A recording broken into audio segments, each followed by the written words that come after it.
அனைவருக்கும் வணக்கம். Dead teacher eligibility test வந்து பார்த்தீங்கன்னா நம்ம இந்தியா ஃபுல்லாக நடக்கக்கூடிய ஒரு தேர்வு. ஒவ்வொரு மாநிலமும் அதற்கு தகுந்தாப்புல அதை நடத்திக்கிடுவாங்க. ஸோ அதற்கு தகுந்த தகுதி மதிப்பெண்ணும் ஒவ்வொரு மாநிலத்துக்கு மாநிலம் மாறுபடும். சரிங்களா? ஸோ நம்ம தமிழ்நாட்டை பொறுத்த மட்டும் இந்த டெட் டீச்சர் எலிஜிபிலிட்டி டெஸ்ட் வந்து நடத்துகிறாங்க. ஸோ இதற்கான தகுதி மதிப்பெண் வந்து பார்த்தீங்கன்னா ஓசி கேட்டகரியாக இருக்கும் பட்சத்தில் 60%, அதாவது 90 மதிப்பெண்கள் அவுட் ஆஃப் 150க்கு 150 கொஸ்டின், 150 மார்க், ஒரு கொஸ்டினுக்கு 1 மார்க்கு. ஸோ 150 மார்க்குக்கு 90 மதிப்பெண் பெறணும் யார்? ஓசி கேட்டகரியாக இருக்கும் பட்சத்தில். அதே நேரத்தில் BC, BCM, MBC, SC, SCA போன்ற கேண்டிடேட் வந்து பார்த்திங்கன்னா நமக்கு வந்து 55%, அதாவது 82.5 மார்க் வந்து பார்த்தீங்கன்னா வாங்க வேண்டியது இருக்குது.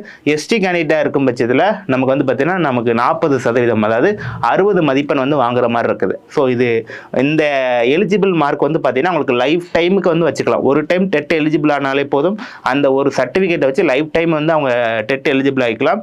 ஸோ இதில் வந்து பார்த்தீங்கன்னா இன்றைக்கி உச்சநீதிமன்றத்துலேருந்து ஒரு உத்தரவு வந்து போட்டிருக்கிறாங்க. ஸோ என்ன அப்படின்னு சொல்லி பார்க்குறப்ப ஆல்ரெடி டீச்சர்ஸாக இருப்பாங்க. ஸோ ஆல்ரெடி பணியில் இருக்கக்கூடிய டீச்சர்ஸும் இப்போ போட்டிருக்கக்கூடிய இந்த தகுதி தேர்வு எழுதி தேர்ச்சி பெற்றுக்கொண்டு அந்த சான்றிதழை அவங்களுக்கு அந்த டெட்டு தகுதிக்கான இதை வச்சுக்கலாம். ஸோ டெட்டு அப்படின்னு சொல்லி பார்க்குறப்ப வருஷத்துக்கு 2 டைம் நடத்தணும். ஸோ பொதுவாக அப்படி நடத்துறதில்ல. ஸோ இப்போ ஒரு 3 வருஷம் கழிச்சு தான் இப்போ வந்திருக்குது. ஸோ அதனால் யாராவது இந்த பிஎல்லாம் முடிச்சிருக்கிறவங்க கண்டிப்பாக அந்த டெட் எக்ஸாமை எழுதி வச்சுக்கோங்க. ஏன்னா இதுக்கு அடுத்தபடியாக உங்களுக்கு அப்பாயின்மெண்ட் டெஸ்ட்லாம் போடுவாங்க. போன வருஷம்லாம் வந்துச்சு, எஸ்டிடி கிராஜுவேட் டீச்சர்ஸ்க்குலாம் வந்து தனித்தனியாக எக்ஸாம் போட்டாங்க. ஸோ அப்படி போடுறப்ப அப்ளை பண்ணுறப்ப உங்களுக்கு டெட் எலிஜிபிள் இருந்தால் மட்டும் தான் அப்ளை பண்ண வேண்டிய ஒரு கண்டிஷனுக்குள்ளே வந்துடுவீங்க. ஸோ அப்படிங்கிறப்ப இந்த டெட் அப்படிங்கிறது மேண்டேட்டரியான ஒரு விஷயம் ஆயிரும். ஸோ அது மட்டும் இல்லாமல் இப்போ இந்த உச்சநீதிமன்றம் என்ன சொல்லியிருக்கிறாங்க அப்படின்னு சொல்லி பார்த்தீங்கன்னா, ஆசிரியர் பணியில் தொடர அல்லது பதவி உயர்வு பெற டெட் தேர்வு கட்டாயம் அப்படிங்கிற மாதிரி சொல்கிறாங்க. ஆல்ரெடி கவர்மெண்ட்டில் டீச்சராக ஒர்க் பண்ணிட்டு இருப்பாங்க. ஸோ டெட் எழுதாமல் ஜாயின் பண்ணியிருந்திருப்பாங்க. ஸோ அப்படி இருக்கும் பட்சத்தில் நீங்கள் டெட்டு அப்படிங்கிற விஷயத்தில் வந்து நீங்கள் குவாலிஃபை ஆக வேண்டியது கட்டாயத்துக்கு உட்படுத்தப்படுறாங்க. அது மட்டும் இல்லாமல் பணி உயர்வுனா இப்போ டீச்சராக இருப்பாங்க, அடுத்து ஹெட் மாஸ்டராக அவங்களுக்கு பணி உயர்வு பெறதுக்கு கண்டிப்பாக டெட்டு வந்து எலிஜிபிள் வேணும் அப்படிங்கிற மாதிரி சொல்லியிருக்கிறாங்க. அடுத்து என்ன சொல்கிறாங்கன்னா, 5 ஆண்டுகளுக்கு மேல் பணியாற்றும் ஆசிரியர்கள் தொடர்ந்து பணியாற்ற டெட் தேர்வில் தகுதி பெற வேண்டும். ஸோ 5 வருஷம் உங்களுடைய சர்வீஸ் வந்துருச்சு. 5 வருஷத்துக்கு மேலே நீங்கள் வந்து கண்டினியூ பண்ணணும்னா கண்டிப்பாக டெட் வந்து பாஸ் பண்ணியிருந்துருக்கணும் அப்படிங்கிற மாதிரி சொல்கிறாங்க. ஸோ டெட் தகுதி பெறாத ஆசிரியர்கள் வேலையை விட்டு வெளியேறலாம் அப்படிங்கிற மாதிரி கொடுத்துருக்காங்க. மேபி நீங்கள் வந்து டெட்டு தகுதி பெறாமல் 5 வருஷத்துக்கு மேலே ஒர்க் பண்ணிங்கன்னா நீங்கள் வந்து உங்களுடைய வேலையை விட்டு நீங்களே வாலண்டியர் ரிட்டையர்மெண்ட் கொடுத்துடலாம் அப்படிங்கிற மாதிரி சொல்லிடுறாங்க. அதுவும் என்ன சொல்கிறாங்கன்னா, உங்களுக்கு இறுதி சலுகைகள்லாம் நம்ம ரிட்டையர்மெண்ட் ஆகக்கூடிய அந்த பெனிஃபிட்டோட நீங்கள் என்ன பண்ணிக்கலாம், நீங்கள் வெளியேறலாம் அப்படிங்கிற மாதிரி உச்சநீதிமன்றம் வந்து இந்த உத்தரவை வந்து கொடுத்துருக்குறாங்க. ஸோ இதான், அதாவது பார்த்தீங்கன்னா நமக்கு டெட் அப்படிங்கிறது இப்போ ஒரு கட்டாயமான ஒரு விஷயம். இந்தியா ஃபுல்லாகவே இது வந்து ஒரு தேவையான ஒரு எக்ஸாம் தான். ஸோ அதனால் இப்போ நமக்கு டெட்டுக்கான நோட்டிஃபிகேஷன் அவைலபிளாக இருக்குது.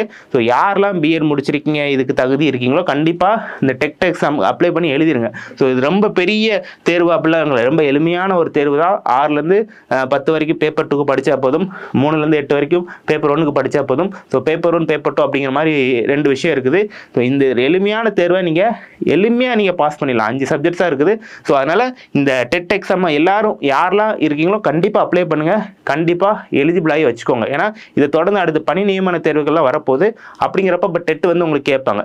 அது மட்டும் இல்லாமல் ஆல்ரெடி ஒர்க் பண்ணிட்டு இருக்கவங்களுக்கு இது ஒரு நல்ல ஒரு சான்ஸ். இந்த டைம் வந்திருக்க நோட்டிஃபிகேஷன். ஸோ அது பிரகாரம் என்ன பண்ணுங்க, உடனே நீங்கள் எழுத ஆரம்பிச்சிருங்க. சரிங்களா? இந்த டெட் எக்ஸாமுக்கு நம்ம அகாடமியில் வந்து பார்த்தீங்கன்னா இப்போ வகுப்புகள் வந்து ஸ்டார்ட் பண்ணுறோம். ஸோ உங்களுக்கு ஆன்லைன் வகுப்புகள், ஆஃப்லைன் வகுப்புகள் இந்த மாதிரி வச்சுருக்காங்க. டெஸ்ட் பேட்சும் ப்ரொவைட் பண்ணுறாங்க.